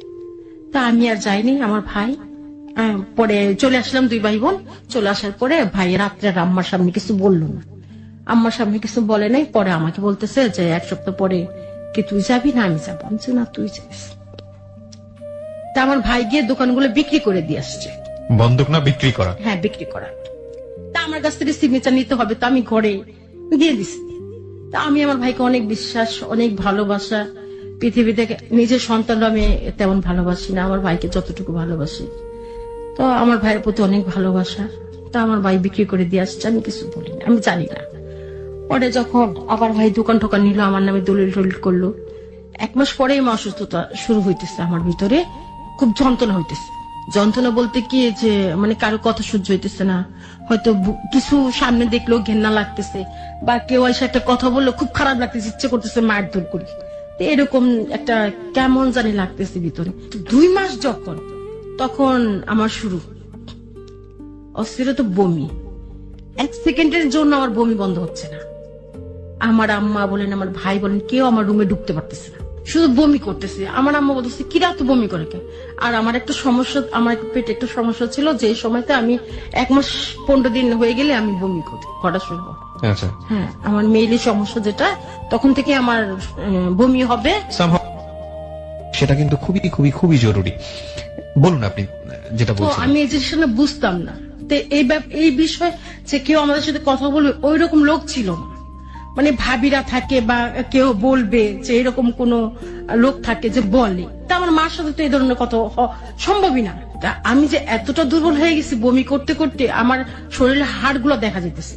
তা আমার বাসায় সবাই বলতেছে কি যে আমার ভাইয়ের দোকানে যারা আসে, অনেক সময় তো বাসায় ভাইকে খুঁজতে আসে, একজন আসছে এসে দেখে বলতেছে যে ওকে মনে হয় কেউ বানটান মারছে। তা আমার বড় ভাই বলে কি, এই বাইরে তুই আমার বোনটা দেখতে বলছিস, তোরে যাতে বেরো, গেটের বাইরে গিয়ে দাঁড়া, আমি আসতেছি। তো আমার বড় ভাই কি করছে, যাওয়ার সময় আবার ঘুরে আমার দিকে তাকাইছে, তাকায় আমাকে পায়ের থেকে মাথা পর্যন্ত দেখতেছে। তো আমি তো ওইভাবে কারোর সাথে মিশি নাই, যে জন্য বুঝতে পারিনি আর জানি নাই যে এটা কি হয় বা কি কারণে হয়েছে। তো সমস্যা হইতে আছে। তো আমার ভাই দেখলো যে পিছন থেকে ঘুরে তাকে দেখে আমাকে, যে আসলে তো আমার বন্ধু অনেক সুখ হয়ে গেছে। আমার এই সমস্যা কোনো কথাই মাকে বলা হয় না, শুধু কান্না করি। রান্না করতে বসলে কান্না করতেছি, ওইদিকে কিছু করতে বসলেও কান্না করতেছি, শুয়ে থাকি তাও কান্না করতেছি। আমি মনে মনে শুধু ওকে ডাকতেছি, তুই এখানেই থাক, তুই তাড়াতাড়ি আল্লাহ যেন তোকে আসে, তুই যেন এসে আমাকে উদ্ধার কর। কি হয়েছে, কেন হয়েছে, এগুলা বল। আমার কেন মনে হইতেছে আমি কি বাঁচবো, আমি কি মরে যাব।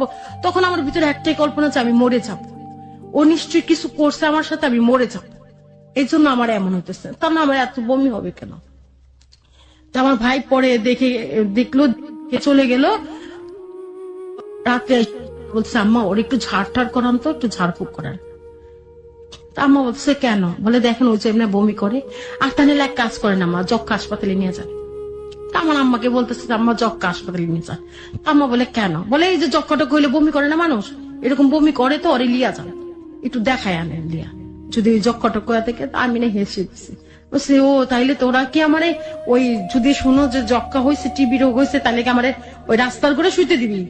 থাকবে আমারে রাস্তা করে শুতে দিতে হবে না, আমি তো 2 দিন পরে মরিয়ে যাবো। তা আমি আমার বলতেছি আমি তো 2 দিন পরে মরিয়ে যাবো, তা আমার রাস্তা করে শুতে দিস না, আমি এমনি মরে যাবো, ওইখানে ভয়ে আমি মরে যাবো। আমার ভাইয়ের সাথে দুষ্টুমি কইরা আমার ভাই বলে কি আম্মা আসলে সিরিয়াসলি ওর একটা ভালো কোনো ডাক্তার দেখানো দরকার, ওই এমন হইতেছে কেন। তো তখন 5 মাস ওভার হয়ে গেছে, আমার হিসাব নাই কিন্তু। 5 মাস হয়ে গেল তো আপনার বোঝা উচিত, শারীরিক ভাবে তো একটা পরিবর্তন। হ্যাঁ 5 মাস ওভার হয়ে গেছে। তখন আমি হঠাৎ করে মানে ওয়াশরুমে গেছি, তো আমি আমার শরীর গোসল করে যখন জামা কাপড় চেঞ্জ করতে, তখন আমার শরীর, সেই দিন আমি ফার্স্ট আমার শরীরের দিকে তাকাই। আর এতদিন তো আমি গোসল করি, 2 দিন 3 দিন পর একদিন শরীর কাঁপে, দাঁড়াইতে পারি না, বমির জন্য কেউ আমার সামনে আসে না, রুমের মধ্যে কেউ আসে না, আমি একাই পড়ে থাকি সারাদিন, শুধু শুয়ে থাকি, সারাদিন শোয়া, কেউ কোনো খাবার দিলে খাইতে গেলেও বমি আসতো। আচ্ছা আচ্ছা, আমি ভয়ও খাইতাম না। জি, শরীরের দিকে তাকান তারপর। হ্যাঁ, শরীরের দিকে যখন তাকাই, তখন আমি আমার শরীরের অবস্থাটা দেখে, তখন আমার মাথায় একটা জিনিস কাজ করলো, আরে আব্বার না মেডিকেলের কিছু বই আছে, আমি দেখি তো একটু। সেদিন ফার্স্ট আমি আমার আব্বার কিছু বই নাড়াচাড়া করে দেখি যে প্রেগনেন্সিটা, ওটা দেখে আমি বুঝতে পারি যে আপনি প্রেগনেন্ট। আমি বেবি কনসেপ্ট করছি। তখন তো আর আমার করার কিছু নেই, তখন আমি কি করব। তখন আমাদের একটা রুম খালি ছিল, ভাড়াটা চলে গেছে, ওই রুমের মধ্যে আমার অন্য নিয়ে গেছে।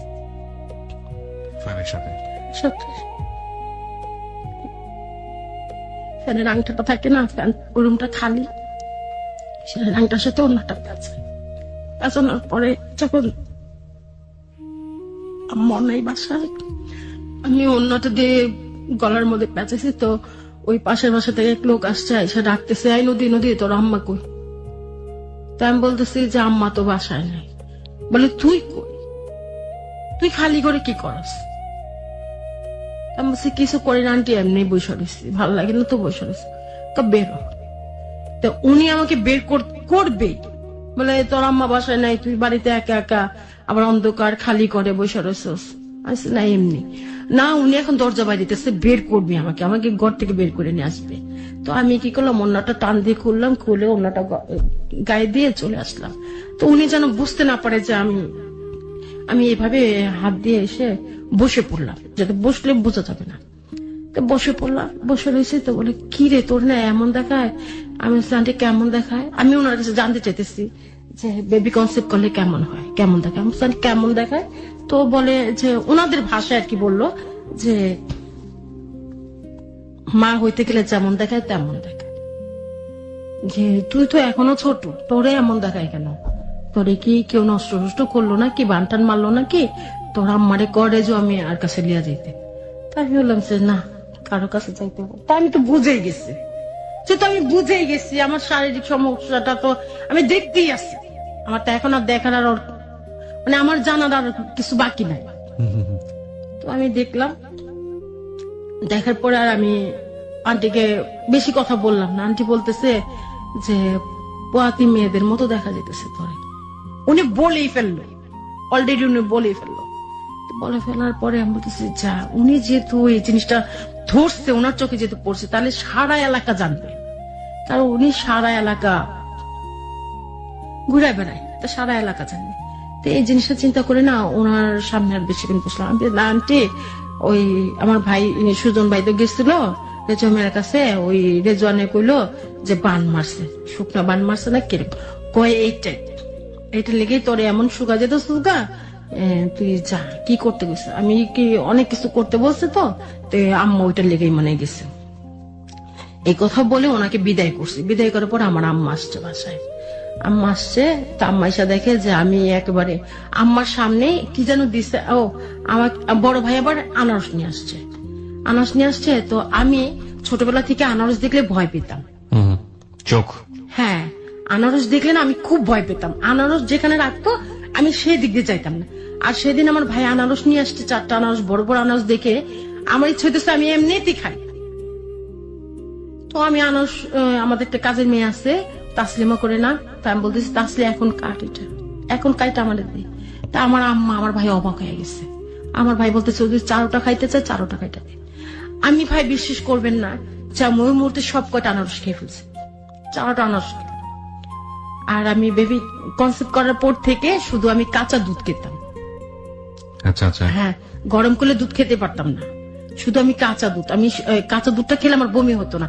আমি সকালে 1 গ্লাস, রাত্রে 1 গ্লাস। আমি শুধু দুধের উপরে আর আনারসের উপরে ছিলাম। মানুষ বলে যে আনারস আর দুধ খেলে মানুষ মারা যায়, কিন্তু আমি বাস্তব প্রমাণ। ওকে, অদ্ভুত। যাই হোক, বলুন। তো আমি শুধু ওই আনারসটা খেয়ে বমি করলাম না। আমি বললাম কি ভালো হয়েছে, আমার আর বমি হইব না। তো তারপরে ওই আনারসটা খাওয়ার পরে এতটা বেশি বমি করলাম যে আমার গলা থেকে শুধু ব্লাড আসতে শুরু করলো, আর ব্লাড আর বন্ধ হইতেছে না। আমি যতবার বমি করি ততবারই ব্লাড আসে।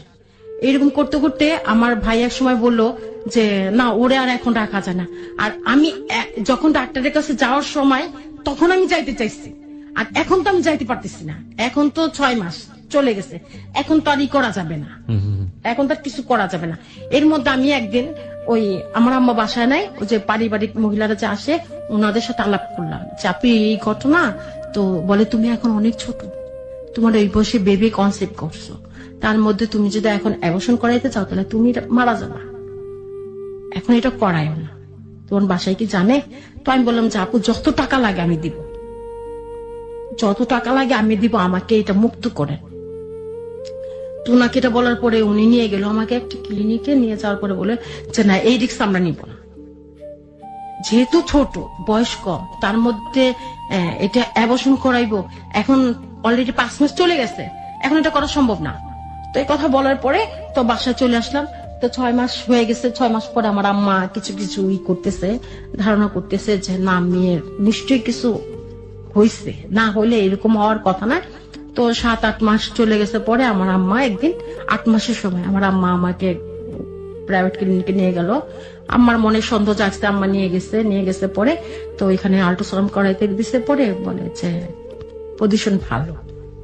তো আম্মা তো বুঝতে পারছে, তো আব্বার কিছু বলেনি, বলে জামাই কই, ওনার হাজবেন্ড বলে সেনাবাহিনীতে চাকরি করে। আপনার মাই বলছিল এটা? আমার আম্মা নিজে থেকে এই কথাটা বলল। তা আমার আম্মা তো জানে যে আমার মেয়েকে আমি ওইভাবে গড়ি নাই। ওকে। তা আমার আম্মা বাসায় আসছি, পরে আল্ট্রাসাউন্ড কাগজটা নিয়ে আসছি, আসার পরে আমার আম্মার বিছানার নিচে রাখলো যাতে কারো হাতে না পড়ে। তা আমার আম্মা বললো যে এর মধ্যে আবার আমার ভাই আবার ইন্ডিয়া চলে গেছে। তো এইটা আমাদের একটা সুযোগ, আমাদের মা মেয়ের মধ্যে, এখন আর কেউ জানবে না। আমাদের বাসায় কেউ আসলে আম্মা আমাকে ঘর থেকে বেরোতে দেয় না, ধরে বাইরে দিয়ে তালা মেরে রাখে আমাকে। ওকে, না মা আপনাকে জানার পরে এটা কি বলেছিল? মা আপনাকে কি জিজ্ঞেস তো আমার আম্মা আমাকে জিজ্ঞেস করলো যে এটা কখন, কিভাবে, কোথায়, শুধু এই 3টা কথা জিজ্ঞেস, কখন, কোথায়, কিভাবে। আমি আমার আম্মার পায়ের উপরে পড়ে খুব চিৎকার করে কাঁদলাম যে আম্মা, আমার জীবনে যদি কোথাও ভুল করে থাকি, এই একটি ভুল, আমি সেদিন যাওয়াটা আমার জন্য ভুল। তা আমার আম্মাও খুব কান্নাকাটি করলো, আমি কান্নাকাটি করলাম। পরে আম্মা বললো যাওয়ার হয়েছে, এটা আমি এখানে শেষ করব, এই ঝুট ঝামেলা আমি বাসায় নিয়ে আসবো না। আমি তোমাকে আনবো, তুমি আমার সন্তান, আমি তোমাকে আনবো, কিন্তু তোমার সন্তান আমি আনবো না। আমি অবৈধ সন্তান আমি আমার ফ্যামিলিতে তুলবো না। প্রিয় শ্রোতা, আমরা এই জায়গাটিতে একটা ছোট্ট বিরতি নিতে চাই। এর পরের গল্প আনথিঙ্কেবল। আমরা মাত্র 4 মিনিটের ছোট্ট একটা ব্রেক নিব। আর এই যে অনুষ্ঠানটা আপনারা শুনছেন, এটার স্টুডিও ভিডিও ক্লিপস আমরা দিয়ে দিয়েছি আমাদের ফেসবুকে। তারপর কি হলো নদী? আপনার মা যখন কথা আমার বলছিলেন, আম্মা বললো যে আমি আমার সন্তান আনবো, আমি তোমার অবৈধ সন্তান বাসায় আনবো না। তখন আমার খুব খারাপ লাগলো যে সত্যি তো তাই, আমি তো একটা অবৈধ সন্তানের মা, আমি তো আমার এই সন্তানকে আমি আমার কাছে ধরে রাখতে পারবো না, সেই ক্ষমতা তো আমার নেই। আমি সন্তানের পিতা পরিচয় তো দিতে পারতেছি না। আর 1 মাস বাকি আছে। তখন আমার আম্মা বললো কি করবা এই 1টা মাস, তোমার ভাই আসলে তো আমি তাকে মুখ দেখাতে পারবো না, হয়তো তুমি মরে যাও না তা আমি মরে যাই, কোনটা করবা? তুমি মরে যাবা, তুমি মরে যাও তা আমি মরে যাই। তো আমার আম্মা এই কথা বলার পরে আমি বললাম ঠিক আছে আমি মরে যাই, আপনি বেঁচে থাকেন, আপনার তো সন্তান আছে, আমি তো সন্তান জন্ম দিয়ে সন্তান বুকে রাখতে পারবো না, তাহলে আমি মরে যাই, এর চেয়ে মরে যাওয়া ভালো না মা। তো বলার পরে আমার আম্মা বললো যা খুশি করো। পরে আমার আম্মা বেরিয়ে যায় ঘর থেকে। তো আমি বসে থাকি, এর মধ্যে ওদের বাসা থেকে খবর আসে, ওদের বাসা থেকে ড্রাইভার আসে। তো আমার আম্মা বলে কি নিতে আসছো, দাসীবাদী নিতে আসছো, নিয়ে যাও, ওরে নিয়ে যায় এখান থেকে, তাহলে ওরে মেরে ফেলবো আজকে। তো সৈকতের বাবা খবর পাঠাইছে যে আমার কি অবস্থা। দেখেন এত মাস কোনোদিন তারা খবর করে নাই আমার। 8-9 মাস পরে 8-9 মাস পরে আমার খবর নিতে আসছে, আমি কি বেঁচে আছি না মরে গেছি। এই 8-9 মাসের মধ্যে যে আমি কত চিঠি পাঠাইছি, কারণ আমি যেতে পারি না, আমি অসুস্থ, আমি অনেক চিঠি পাঠাইছি বাবা আমার কিন্তু সব শেষ। এখন যদি আপনারা আমার পাশে না থাকেন তাহলে আমার মরা ছাড়া কোনো রাস্তা নেই। এভাবে লিখে পাঠাইছি, কোন চিঠির উত্তর আসবে। ওদিকে সৈকতের ঠিকানায় চিঠি পাঠাই, ও কোনো চিঠির উত্তর দেয় না আমাকে। ঠিক আছে না দিছে, তো আমি সিদ্ধান্ত নিলাম ঠিক আছে মা সন্তান দুজনই মরে যাব, এই পৃথিবীর আলো দেখতে দেব না কাউকে। তো বলে ওইভাবে বসে রইলাম। সৈকতের বাসার লোক আসলো, ড্রাইভার আসলো, ড্রাইভারকে বললাম যে চলে যান। কে বলেন? আমি মরে গেলে আমার 1 মুঠি মাটি দেওয়ার জন্য আজিমপুর কবরস্থানে জানি কেউ না আসে। এর মধ্যে আমার পেন শুরু হয়ে যায়। আমার আম্মা, আমার বড় ভাই বাসায় নেই, আমার ছোট ভাইটা আর মেজো ভাইটা আর এই প্রতিবন্ধী ভাইটা তো ঘুমাচ্ছে। তো ওদের না ডাইকা তা আমাদের পাশে আমাদের ভাইটিয়ারে ডাক দিল যে ওর অবস্থা অনেক খারাপ, তো একটু হাসপাতালে যাওয়া লাগতে পারে। তো আমার আম্মা, আমার ছোট ভাই আর আমি আমাকে নিয়ে হসপিটালে যায়। ওইখানে যাওয়ার পরে যখন আমাকে সিজারে নিয়ে যায়, তো বয়স কত? তো আমার বয়স তখন আমার আম্মা বলছে 18 বছর। তো বলছে 18 বছর, তো এই বয়সে বেবি নিল কেন? তো পরে আর কি করব, সিজার করে যখন আমাকে বেডে দেওয়া হলো, তখন মানে আমার কানে শুধু বাচ্চার কান্নার শব্দটা শুনতে পেলাম, তো কাঁদছে। তো আমি তো কিছু বলতে পারি না, আমার মাকে বলতে পারি না যে আমার মা কি করবে। তখন এক আঙ্কেল আসলো হসপিটালে, আঙ্কেলকে বললো যে এটাকে নিয়ে যান, এই আপদ নিয়ে যান। তো আঙ্কেল বললো যে আমি কখনো বিশ্বাস করতে পারি না যে নদীর মতো মেয়ে এই কাজ করতে পারে। তো ওখানে ওখানে আমার মা একটা অপমানিত হলো, আমি একটা অপমানিত হলাম। তো ওই সময় তো বললাম, আঙ্কেল আর কিছু বলবেন? না বললে যে এখানে বৃষ্টি তো অনেক কিছু পাওয়া যায়, দিয়ে যায় আর ওকে নিয়ে যায়। আমি দুই চোখ থেকে ওকে কখনো দেখিনি, যে ওকে যখন নিয়ে যায় তখন আমার বুকটা ছিঁড়ে যায়। আমি আমি এক দৃষ্টি দিয়েও আমি ওকে কখনো দেখিনি, এক পলকের জন্য আমি ওর দিকে তাকাইনি। তখন আমাকে আর ওকে তো আলাদা করে রাখা হয়। আমি শুধু ওর কান্নাটা আমার কানে শুনছি, যে হ্যাঁ বেবিটা কাঁদতেছে, আমি বেবিটার কান্নাটা শুনছি। আজও পর্যন্ত আমি আমার বেবিটাকে দেখতে পারি না। ভাই বলে যে ও পাকিস্তানিদের মতো, বাবার মতো এত সুন্দর, এত লম্বা, এত স্মার্ট, কিন্তু আমি আজও আমার বেবিটাকে আমি দেখতে পেলাম না। কেন দেখতে পেলাম না? আমি মা ভাই কোনোদিন আমার সন্তানের কাছে গিয়ে বলতে পারলাম না যে আমি তোমার মা বা ইনি তোমার বাবা। বাবার পরিচয়টা আমি দিতে পারি নাই, বিদে আমি আমার সন্তানের কাছে যেতে পারি না, তার কাছে গিয়ে আমি বলতে পারি না আমি তোমার মা। আমার মতো মায়ের আছে না, কোন না হয়। প্লিজ আপনি একটু কন্ট্রোল করুন নিজেকে, বিকজ জীবনের ভয়াবহতম অধ্যায় শুরু হচ্ছে বাংলাদেশের সামাজিক প্রেক্ষাপটে। এটা যে কত বড় একটা প্রবলেম হতে পারে একটা মেয়ের জন্য, এটা আনথিঙ্কেবল, অচিন্তনীয়। আমরা শুরু করেছি মাত্র। এই জায়গাটা আমরা একটু ধীরে ধীরে আপনার কাছ থেকে বিস্তারিত জানতে চাই, কি হলো না হলো স্টেপ বাই স্টেপ। যে আঙ্কেলের কথাটা আপনি বলছিলেন, উনি আসলে কে? উনি আমার আবার এক ফ্রেন্ড। উনি আসলে বেবিটা নেওয়ার জন্য বা কিছু একটা, ওনাকে দাওয়াত দিয়ে নিয়ে এসছে কে? আপনার মা? হ্যাঁ আমার মা। ওনাকে বলেছে সব বিস্তারে? হ্যাঁ ওনাকে বলছে, ওনাকে বলে তারপরে ওনাকে বলছে যে হসপিটালে উনি আসছে, এসে বলতেছে যে ওরে নিয়ে যান আপনি, যে আমার যখন সময় হবে আমি যাবো আপনার বাসায়। আচ্ছা, তো উনি আঙ্কেল জেনে শুনে আপনার বেবিটাকে নিয়ে গেল? হ্যাঁ নিয়ে গেল। এবং যাওয়ার সময় আপনি আপনার বেবিটা দেখেন, ইনফ্যাক্ট কোলে তোলার সুযোগ আপনার হয়নি? আমি যে ভাইয়া সত্যি কথা বলতেছি, আমার বেবিটাকে যখন আমার মা দিয়ে দেয় ভাবে, আমার হাতটা শুধু দেখছি, আমার বেবির হাতটা এত এত সুন্দর। আমার বেবির এখনো সবাই বলে যে ও যদি মেয়ে হইতো না, কত ছেলে ওর পেছনে দৌড়াইতো, ও এত সাদা।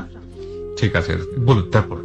তো আমি শুধু ওর হাতটা দেখছি আর ওর কান্নাটা আমার কানে এখনো কোনো বেবি কান্নাকাটি করলে আমার কাছে মনে হচ্ছে আমার বেবিটাই কাঁদতেছে, আমার সেই বেবিটা কাঁদতেছে। তো আমি বেবিটাকে দেখে নিয়ে আঙ্কেল নিয়ে যায়। আঙ্কেল নিয়ে যাওয়ার 1 মাস পরে আমি যখন 10 দিন পরে বাসায় আসি, তো আমার ভাই জিজ্ঞেস করে যে আম্মা ওর, মানে সবাই জানতেছে যে আমার পেটে টিমার হয়েছে। এর মধ্যে আমার আম্মা ছড়া দিচ্ছে পেটে টিমার হয়েছে। আচ্ছা আচ্ছা, টিমার হয়েছে এই জন্য এত বমি করে, এত বমির সাথে ব্লাড আসে, এটা সবাই প্রচার হয়ে গেছে পরে।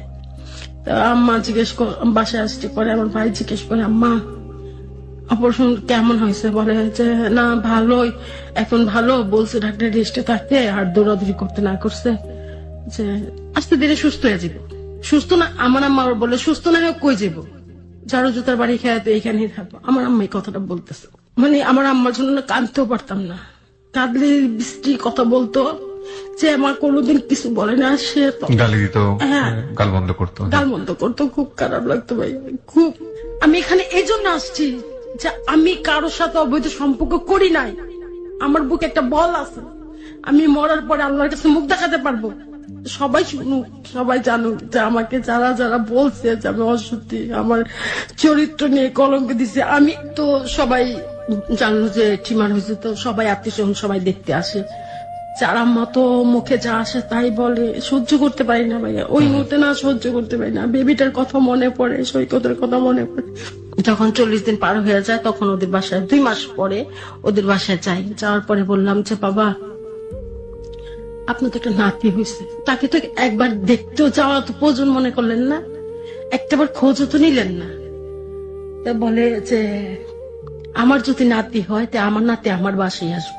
মানে তারাও তখন অস্বীকার করলো, কিন্তু তারাই কিন্তু ফার্স্ট ট্রিটমেন্টটা করাইছে। আমার কথা বলার পরে আমি কিছু করলাম না, চলে আসলাম ওদের বাসায়। আমার কিছু কাপড় চোপড় ছিল, নিয়ে চলে আসলাম। আর একটা চিঠি লিখে ওর বাবা আবার দেখতেছে যে ওর বাবা সৈকতের চিঠি ছাড়তে যেতেছে, তখন আমি ওর বাবার খামের মধ্যে একটা চিঠি লিখে দেখলাম যে আমি অসতী না, আমি কলঙ্কিত হলাম, আমি একজন মা হয়ে পৃথিবীতে একটা সন্তান জন্ম দিছি, সেটা অবৈধ। কিন্তু নবীর কলমা বা সরাকারে বলে সেটা আমি শুনি নাই, কিন্তু সত্যি সত্যি একটা সন্তান জন্ম দিছি। সেই সন্তান তো তোর না, একটা নরপিশাচের। তুই একটা নরপশুর মতো করে ঝাঁপিয়ে পড়ছস। সে নরপিশাচের ঘরে আরেকটা নরপিশাচ জন্ম নিল। শুধু এই কথাটাই বলে দিলাম। তো চিঠিটা দিয়ে চলে আসলাম ওদের বাসা থেকে। তো ওর পরে ওর বাবাকে বলছে যে ও যেন এই বাসায় কোনোদিন না আসে, মানে আমি যেন না চাই কখনো ওই বাসায়। তা আমি যাই না, আমার তো এমনি যাওয়া হবে না, যেহেতু আমার সন্তান কর বাবাও স্বীকার করলো, তো ও ছেলে করতে কতক্ষণ। তা আমি আর ওই বাসায় যাই না। তা মামি সিং এর বাড়িতে পরে 6 মাস পরে বাড়িতে মমি সিং এর বাড়িতে গেলাম, গিয়ে ঘরটা ঝাড়টা দিতেছি, তার মধ্যে দেখি দোকানে নতুন ভাড়াটিয়া। তাই আমি বললাম যে দাদা, তো ওরা কি ভাড়া দেয় না দোকানের? পরে ওই গোবিন্দ দাদা বললো যে দোকান তো দাদাভাই বিক্রি করে দিচ্ছে। আচ্ছা, একটু থামাই আপনাকে, এখান থেকে আমি একটু জাস্ট পিছনে যাব। সন্তানটা আপনার হলো এবং সন্তানকে নিয়ে গেল আপনার কোন এক আঙ্কেল, রাইট? এবং সে তার পরিবারের সন্তানকে বড় করছিল। কি পরিচয়ে বড় করছিল? তারা মানে 6 মাস পর্যন্ত তারা রাখছে, তারপর আমার খালা নিয়ে গেছে। ওখান থেকে আপনার এটা খালা? পরে আসতেছে। আচ্ছা, পরে আসছেন। আচ্ছা, বলুন। হ্যাঁ, তারপর? তো ময়মনসিং 6 মাস পরে আমি তো ময়মনসিং যাইতেছি। তো দোকান বিক্রি করে দিয়েছে? হ্যাঁ, দোকান বিক্রি করে দিয়েছে। তো আমি গিয়ে ওখানে গিয়ে শুনতেছি যে দোকান বিক্রি করে দিছে। তো খুব খারাপ লাগলো যে আয়শা বাসায় আয়শা কিছু বললাম না। যখন আমার বেবি হলো ফেব্রুয়ারির 8 তারিখ, আর আয়শা আমি কিছু বললাম না, দোকান বিক্রি করে দিছে। তো মনটা খুব খারাপ, তাই বাসায় চলে আসলাম। তো আমার ভাই আবার ওই কিছু পোস্টার করবে, ওই এমপি নমিনেশন পাইছে। তো আমার ভাই যেদিন পোস্টার করবে তার আগের দিন মানে বুধবার দিন রাত্রে একটা বিচার হয়। তাই বিচার আমার ভাইকে ডাকে যে সুজন ভাই বিচারটা করে দিয়ে যান, আমাদের জায়গা জমিনের ব্যাপার, বিচারটা করে দিয়ে যান, যে ওরা ওয়াল ভাঙতেছে। মানে কি ব্যাপার সেটা জানি না। তো আমার ভাই বিচার করে 2 পক্ষকে মিটমাট করে দেয়। তা আসার পথ আমার ভাইকে গুলি করে আগস্টের 8 তারিখ। আমার বেবি হয় ফেব্রুয়ারির 8 তারিখ, আমার ভাই মারা যায় আগস্টের 8 তারিখ। গুলি করার পরে উনি মারা যান? হ্যাঁ, আমার ভাই গুলি খেয়ে যেখান থেকে নাজিমউদ্দিন রোডে আসে, ওই গুলি করে জেলখানা ঢালে। বিভিন্ন পত্রিকা মিডিয়াতে আমি আমার ফ্যামিলি অনেক ছবি এসছে, অনেক পত্রিকা। এখন আমার ঘরে এত পত্রিকা আছে। হ্যাঁ, ওই সময়কার 2002 সালে ম্যাগাজিন পত্রিকা অনেক আছে, অনেক মিডিয়াতে আসছে। আমি তখন ফিল্ম ছিলাম। তো আমার ভাই 8 তারিখে মারা যায়। তখন তো আমি আমার সন্তানের কথাই ভুলে গেছি। আর ভাই যখন মারা যায় তখন হসপিটালে নিজে নিজে হসপিটালে যায়, সবাইকে ফোন করে জানায় দেয় আমাকে অমুক বাড়িতে ওরা গুলি করছে। আমার ভাই নিজের মামলা নিজে করে যায়, গুলি খাওয়া অবস্থায়। সে নিজের বুকের থেকে রক্ত নিয়ে চিঠি লিখে, আপনি চিনবেন জেলখানা ঢালে মাকপুসা মাজার যেটা, এখানে একটা বক্স আছে, বক্সের মধ্যে চিঠি ফেলে যায়। তো ওই চিঠি আমরা অনেক পরে, ওই খাতেম আবার আমাদের পরিচিত, উনি অনেক পরে আমাদের চিঠিটা দেয় যে তোমার মামলাতে কাজে লাগতে পারে। উনি কতক্ষণ পরে মারা যায় গুলি খাওয়ার? ও গুলি খায় 10:30টায়, মারা যায় 11:30টায়। নিজে পুলিশের কাছে গেল? হাসপাতালে নিয়ে যায়নি? না, হাসপাতালে তো যাইতেছে, যাওয়ার পথে যে পুলিশের গাড়িগুলো, টল গাড়িগুলো থাকে না, ওই টল গাড়িতে দেখছে যে গুলি খেয়েছে। হ্যাঁ, আব্দুল গফুর। হ্যাঁ, ওই ওনার নামটা আবার এখন মনে হচ্ছে আমাদের ফাইলের মধ্যে আছে। আর যে ভাইয়ের মুখে আপনি হাত দিয়েছেন, এটা আপনি? হ্যাঁ হ্যাঁ হ্যাঁ হ্যাঁ। তো আব্দুল গফুর ফাইল বের করে যে আপনি একটা সিগনেচার করেন। তো আমার ভাই সিগনেচার করছে, করে বলছে কারা কারা, মানে সবার নাম। আমার ভাই একেবারে পাট্টুপাট সবার নাম। মারা গিয়েছে কি ওই রাস্তাতেই মারা গেছে নাকি হাসপাতালে? না, হসপিটালে। হসপিটাল অ্যাডমিট হওয়ার পরে? হসপিটাল অ্যাডমিট হওয়ার পরে মারা গেছে। যে যারা মারছে আমাদের বাসায় খবর আসার আগে তারা চলে গেছে হসপিটালে। এমনকি আমার ভাইয়ের মুখে থেকে অক্সিজেনটা খুলে ফেলছে যাতে ও বাঁচতে না পারে, তাহলে ওদের সমস্যা। তো পরে আমরা যতটুকু জানতে পারছি, আমরা হসপিটালে যাই, যার পরে দেখি যে যারা মারছে তারা ওখানে, আর অনেক লোক ওখানে, এমপি টেমপি মন্ত্রী সবাই ওখানে। তো রাত্রে 12টার দিকে তো আমার ভাইয়ের পাশে আমি বসা, হসপিটালে গিয়ে ভাইকে এই অবস্থা দেখে তো নিজের কষ্ট বুকে চাপা দিতে পারতেছি না। তো ভাই মারা যাওয়ার পরে আর ওই বাসায় ফোন করলাম, যে কমিশনারের মোবাইল নিয়ে বললাম যে আগে ফোনটা দেন, আমি একটু জরুরি ফোন করা দরকার। বলে হ্যাঁ, তুমি যেখানে যেখানে ফোন করার ফোন করতে পারো। তো সব জায়গায় ফোন করে জানালাম। যে পরে আমার শ্বশুর বাড়িতেও, মানে সৈকতের বাড়িতেও জানালাম, সরি শ্বশুর বাড়ি বললে ভুল হবে। সৈকতের বাড়িতে জানালাম যে বড়াব্বা এই ব্যাপার, সুজন তো আজকে মারা গেছে, যদি তোমাদের ইচ্ছা হয় কালকে জানা যায় এসো। তো বলে রেখে দিলাম। আর আমাকে ওনারা আর বললো না যে কিভাবে মারা গেছে, কখন মারা গেছে, কিছু বলেনি। পরের দিন ওরা চ্যানেলগুলোতে দেখছে, নিউজে দেখছে, দেখে পরে আমাদের এখানে আর আসে নাই ওনারা। আমার ভাই যে আগস্ট 8 তারিখে মারা গেছে, ওনারা আর আসে নাই। তো এইভাবে আমি বিভিন্ন জায়গায় দৌড়াদৌড়ি করতে হইতেছে। আমার আম্মা আমাকে একদিন বলে যে, আমার ভাই মারা যাওয়ার 1 বছর পরে আমাকে বলে যে এখন তো সবই শেষ, যেখানে যা ছিল সবই তো শেষ, আর সবকিছু দেখতে হবে তোমার। তো আমার ভাই মারা যাওয়ার আগে আরেকটা কথা বলিনি, যে এটা না বললে নয়, যে আমার ভাই যারা মারছে আমার ভাইকে, আর যারা হসপিটালে আমার ভাইয়ের সাথে কথা বলছে, তাদেরকে এই কথাটা বলছে যে আমাদের 4 ভাইয়ের 1 বোন, অনেক আদরের বোন, তো আমাকে শেষ করছে, আমার বোনের গায়ে একটা আঁচড় দিস না, আমার বোনের গায়ে একটা আঁচড় দিস না, তাহলে আমি খবর থেকে অভিশাপ দেব। তা আমার ভাই এই কথাটা বলছে যে যারা মারছে তাদের মানে আপনার ভাই মারার আগে কি জেনে গিয়েছিল, মানে মরে যাওয়ার আগে কি জানছিল যে আপনার বেবিটার খবর কিছু জানতো? তার মানে আপনার ভাই মানে না জেনেই মারা গেছে? আগ পর্যন্ত আমার ভাই জানতো না। যদি আমার ভাই জানতো তাহলে তৎক্ষণে আমার বেবিটা নিয়ে আসতো আমার ভাই। জানাননি কেন আপনার? আমার আম্মা, আমি তো তখন তো ভাই আমার কোনো জন্য নাই ওখানে। আমি যে ভাত খেতাম, চোখের পানি, মনে হয় ডাল দিয়ে ভাত খেলে যেমন হয়, ভাতে খেলে মায়ের নাম কখনো কেউ মিথ্যে বলে না। আমি তো একটা মা, আমি প্রতিনিয়ত ভাই, আমি কখনো দিন, আমার এমন দিন গেছে ভাই, আমি সিজারের মানুষ, একবেলা খেয়েছি, একবেলা। তাও কি সকালে একটা শুকনো রুটি আমার আম্মা যখন কুকুর বিড়ালকে দিত, সেইভাবে আমার রুমের মধ্যে এভাবে ছড়াই দিত, আমি সেইভাবে খাইতাম, পেটে ক্ষুধা, সেভাবে খাইতাম। কাজের মেয়েটাকে যদি ইশারা করে ডাকতাম, আমার এমনকি আমাকে 1 ঘোড়া করে রাখা হয়েছে, কাজের মেয়েটাকে ডাকতাম, ও আসতে বলতে কি কারোর ফোন দিতে কয়, কারোর সাথে কথা বলতে চায়, আরো কোনো জায়গায় যাওয়ার বাকি আছে, আমার মা এইভাবে স্ট্রিক্ট ভাবে বলতো, যার কোথাও যাওয়ার বাকি আছে, একটা হয়েছে আর একটা দরকার, ছেলে হয়েছে এখন মেয়ে দরকার, এইভাবে বলতো না। খুব খারাপ লাগতো, খুব ঘেন্না লাগতো।